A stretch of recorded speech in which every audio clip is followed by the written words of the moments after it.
ಎಲ್ಲರಿಗೂ ನಮಸ್ಕಾರ ಸ್ನೇಹಿತರೆ. ಒಬ್ಬ ವ್ಯಕ್ತಿಯು ನವರಾತ್ರಿಯ ಸಮಯದಲ್ಲಿ ಇದನ್ನ ಮಾಡಿದ್ರೆ ಆತನಿಗೆ ಎಂದಿಗೂ ಹಣದ ಕೊರತೆ ಎದುರಾಗುವುದಿಲ್ಲ ಮತ್ತು ಆ ವ್ಯಕ್ತಿಯ ಆಸೆಗಳೆಲ್ಲವೂ ಈಡೇರುವುದು. ನವರಾತ್ರಿಯ ಪರಿಹಾರಗಳಾವುವು? ಹಣದ ಸಮಸ್ಯೆ ದೂರಾಗಲು ನವರಾತ್ರಿಯಂದು ಏನು ಮಾಡಬೇಕು? ನವರಾತ್ರಿಯ ಈ ಪರಿಹಾರಗಳನ್ನು ತೆಗೆದುಕೊಳ್ಳಿ. ನವರಾತ್ರಿಯ 9 ದಿನವೂ ಅಖಂಡ ಜ್ಯೋತಿಯನ್ನ ಬೆಳಗುವ ಸಂಪ್ರದಾಯವಿದೆ.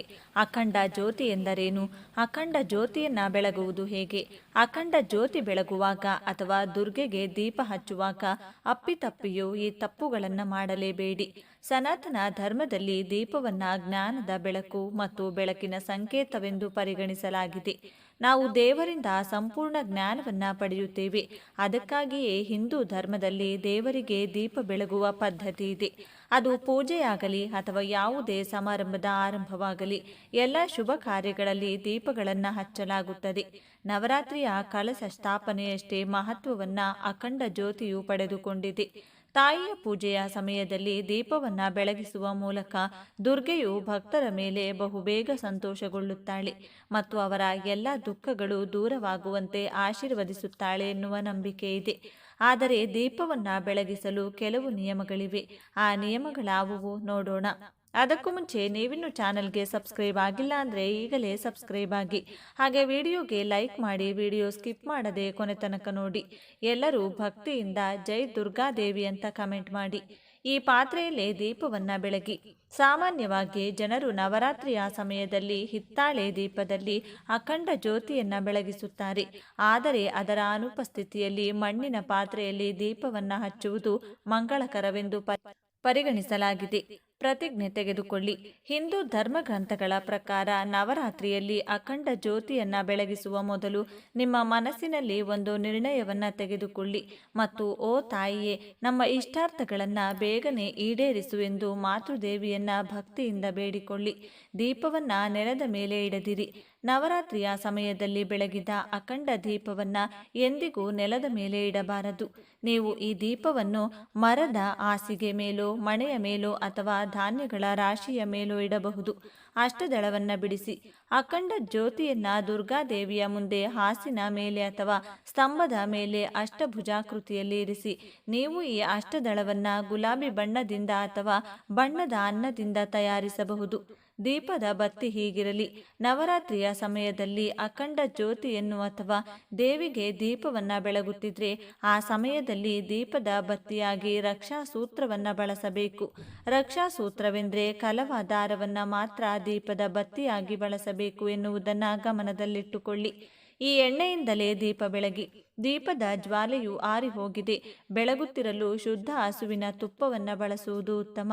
ಒಂದು ವೇಳೆ ಹಸುವಿನ ತುಪ್ಪ ಲಭ್ಯವಿಲ್ಲದಿದ್ದರೆ ಎಮ್ಮೆ ತುಪ್ಪ ಅಥವಾ ಎಳ್ಳೆಣ್ಣೆ ಅಥವಾ ಸಾಸಿವೆ ಎಣ್ಣೆಯನ್ನು ಸಹ ಬಳಸಬಹುದು. ದೀಪ ಇಡುವ ದಿಕ್ಕು. ಅಖಂಡ ಜ್ಯೋತಿಯು ತುಪ್ಪದಿಂದ ಕೂಡಿದ್ರೆ ಅದನ್ನ ಮಾತೆ ದುರ್ಗಾದೇವಿಯ ಬಲಭಾಗದಲ್ಲಿಡಬೇಕು. ಆದರೆ ದೀಪವು ಎಣ್ಣೆಯಿಂದ ಇದ್ರೆ ಎಡಭಾಗದಲ್ಲಿಡುವುದು ಉತ್ತಮ. ದೀಪವನ್ನ ಈ ರೀತಿ ಆರಿಸಬಾರದು. ಉಪವಾಸ ಅಥವಾ ನಿರ್ಣಯದ ಕೊನೆಯಲ್ಲಿ ಜ್ವಾಲೆಯನ್ನ ಬಾಯಿಯಿಂದ ಅಥವಾ ಬೇರೆ ಯಾವುದೇ ತಪ್ಪು ರೀತಿಯಲ್ಲಿ ನಂದಿಸುವುದು ಸೂಕ್ತವಲ್ಲ. ಅದಕ್ಕೆ ತಾನಾಗಿಯೇ ನಂದಿ ಹೋಗಲು ಅವಕಾಶ ನೀಡಬೇಕು. ಇನ್ನು ನವರಾತ್ರಿಯ ಈ ಪವಿತ್ರ ದಿನಗಳಲ್ಲಿ ದುರ್ಗಾ ತಾಯಿಯನ್ನ ಪೂಜಿಸುವುದು ಮತ್ತು ಆರಾಧಿಸುವುದು ವಿಶೇಷ ಪುಣ್ಯ ಲಾಭಗಳು ಸಿಗುತ್ತವೆ.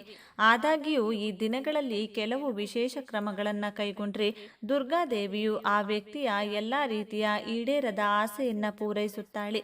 ಒಬ್ಬ ವ್ಯಕ್ತಿಯು ನವರಾತ್ರಿಯ ಸಮಯದಲ್ಲಿ ಇದನ್ನ ಮಾಡಿದ್ರೆ ಆತನಿಗೆ ಎಂದಿಗೂ ಹಣದ ಕೊರತೆ ಇರುವುದಿಲ್ಲ.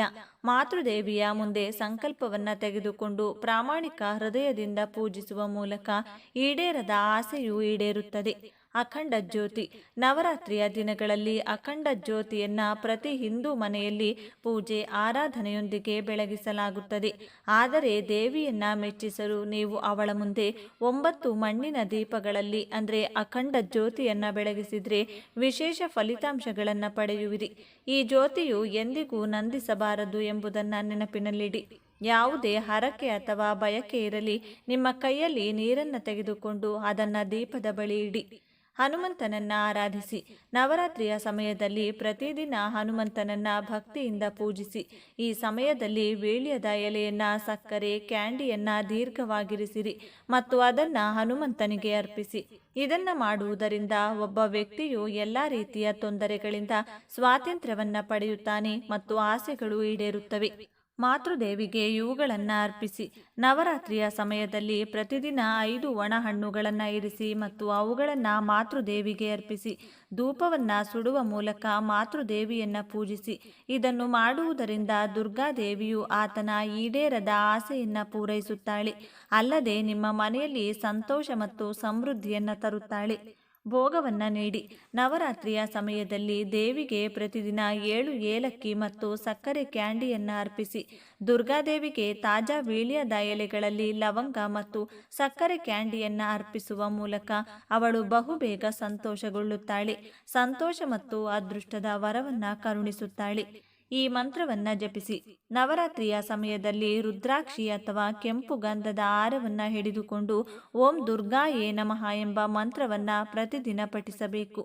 ಇದರಿಂದ ದೇವಿಯು ಸಂತುಷ್ಟಳಾಗಿ ವ್ಯಕ್ತಿಯ ಪ್ರತಿಯೊಂದು ಆಸೆಗಳನ್ನು ಪೂರೈಸುತ್ತಾಳೆ. ನಿರ್ಗತಿಕರಿಗೆ ದಾನ ಮಾಡಿ. ನವರಾತ್ರಿ ಪೂಜೆಯ ಸಮಯದಲ್ಲಿ ಮಖಾನದೊಂದಿಗೆ ನಾಣ್ಯಗಳನ್ನು ಇಟ್ಟು ಮಾ ದುರ್ಗಾಗಳಿಗೆ ಅರ್ಪಿಸಿ. ಪೂಜೆಯ ನಂತರ ಅದನ್ನು ನಿರ್ಗತಿಕರಿಗೆ ವಿತರಿಸಿ. ಪ್ರತಿದಿನ ದೇವಸ್ಥಾನಕ್ಕೆ ಹೋಗುವ ಮೂಲಕ ಪ್ರಸಾದವನ್ನು ನೀಡಿ ಮತ್ತು ಈ ಪ್ರಸಾದವನ್ನು ಬಡವರಿಗೆ ನೀಡಿ. ಹೀಗೆ ಮಾಡುವುದರಿಂದಲೂ ಪ್ರಯೋಜನವಾಗುತ್ತದೆ. ನವರಾತ್ರಿ ಯಾವಾಗ ಆರಂಭ? 2025ರ ನವರಾತ್ರಿಯು ಈ ಸೆಪ್ಟೆಂಬರ್ 22ರಿಂದ ಆರಂಭವಾಗುತ್ತಿದೆ. ಹಾಗೆ ಅಕ್ಟೋಬರ್ 2ರಂದು ಕೊನೆಯಾಗುತ್ತಿದೆ. ಈ 9 ದಿನಗಳ ಕಾಲ ವಿಜೃಂಭಣೆಯಿಂದ ಹಬ್ಬ ಆಚರಿಸಲಾಗುತ್ತದೆ. ಹಾಗಾದರೆ 9 ದಿನಗಳ ಕಾಲ ಯಾವ ಯಾವ ರೀತಿಯ ಬಣ್ಣದ ಮೂಲಕ ಈ ಹಬ್ಬ ಆಚರಿಸುವುದು ನೋಡಬಹುದು. ಮೊದಲ ದಿನ ಬಿಳಿ ವಸ್ತ್ರ. ನವರಾತ್ರಿಯು ಬಿಳಿ ಬಣ್ಣದಿಂದ ಪ್ರಾರಂಭವಾಗುತ್ತದೆ. ಇದು ಶುದ್ಧತೆ ಮತ್ತು ಶಾಂತಿಯನ್ನ ಸಂಕೇತಿಸುತ್ತದೆ ಮತ್ತು ನವರಾತ್ರಿಗೆ ಶುಭವಾಗಿ ಇದು ಆರಂಭವಾಗುತ್ತದೆ. ಈ ದಿನ ಪುರುಷರು, ಮಹಿಳೆಯರು ಬಿಳಿ ಬಣ್ಣದ ವಸ್ತ್ರ ಧರಿಸಿ ಪೂಜೆ ಮಾಡುತ್ತಾರೆ. ಎರಡನೇ ದಿನ ಕೆಂಪು ವಸ್ತ್ರ. ಶಕ್ತಿಯ ಬಣ್ಣ ಮತ್ತು ದೇವಿಯ ಇಷ್ಟದ ಬಣ್ಣವೆಂದು ಪರಿಗಣಿಸಲಾಗುತ್ತದೆ. ಹಾಗೆ ಈ ದಿನದಂದು ಶಕ್ತಿ ದೇವತೆಯ ರೂಪದಲ್ಲಿ ದೇವತೆಯ ಪೂಜೆ ಮಾಡಲಾಗುತ್ತದೆ. ಬ್ರಹ್ಮಚಾರಿಣಿಯಾಗಿ ಪೂಜಿಸುವುದು ನೋಡಬಹುದು. ಮೂರನೇ ದಿನ ನೀಲಿ ಬಣ್ಣ. ಸೊಗಸಾದ ಮತ್ತು ರಾಜಮನೆತನದ ರಾಯಲ್ ನೀಲಿ ಆಳ ಮತ್ತು ನೆಮ್ಮದಿಯನ್ನು ಪ್ರತಿನಿಧಿಸುತ್ತದೆ. ಬೆಳ್ಳಿ ಆಭರಣಗಳೊಂದಿಗೆ ನೀಲಿ ಬಣ್ಣದ ವಸ್ತ್ರ ಧರಿಸಲಾಗುತ್ತದೆ. ನಾಲ್ಕನೇ ದಿನ ಹಳದಿ ಬಣ್ಣ.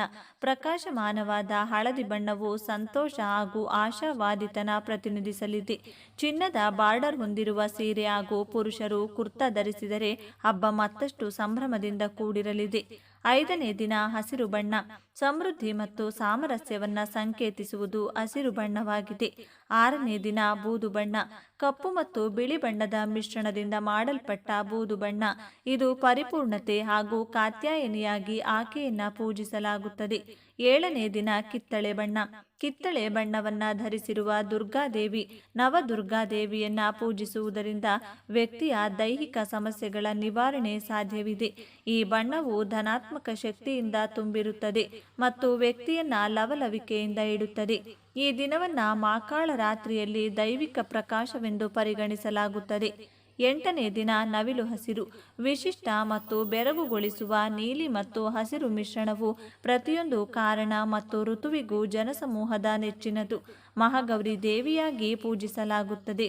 ಬಣ್ಣವು ಸಹಾನುಭೂತಿ ಮತ್ತು ತಾಜಾತನದಂಥ ಈ ಎರಡು ಬಣ್ಣಗಳಿಗೆ ಸಂಬಂಧಿಸಿದ ಗುಣಗಳನ್ನು ಹೊರಹಾಕುತ್ತದೆ. ಒಂಬತ್ತನೇ ದಿನ ಗುಲಾಬಿ.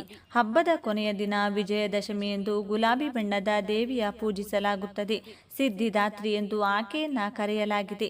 ಸಿದ್ಧಿದಾತ್ರಿಯು ಎಲ್ಲ ಸಿದ್ಧಿಗಳ ಮೂಲವಾಗಿದೆ ಮತ್ತು ಎಲ್ಲ 8 ಅಷ್ಟಸಿದ್ಧಿಗಳನ್ನು ಹೊಂದಿದೆ. ಈ ವಿಶೇಷವಾದ ಮಾಹಿತಿ ನಿಮಗೆ ಇಷ್ಟವಾದರೆ ತಪ್ಪದೆ ಜೈ ದುರ್ಗಾದೇವಿ ಅಂತ ಕಮೆಂಟ್ ಮಾಡಿ. ಈ ವಿಡಿಯೋವನ್ನು ಪ್ರತಿಯೊಬ್ಬರಿಗೂ ಶೇರ್ ಮಾಡಿ. ಧನ್ಯವಾದಗಳು.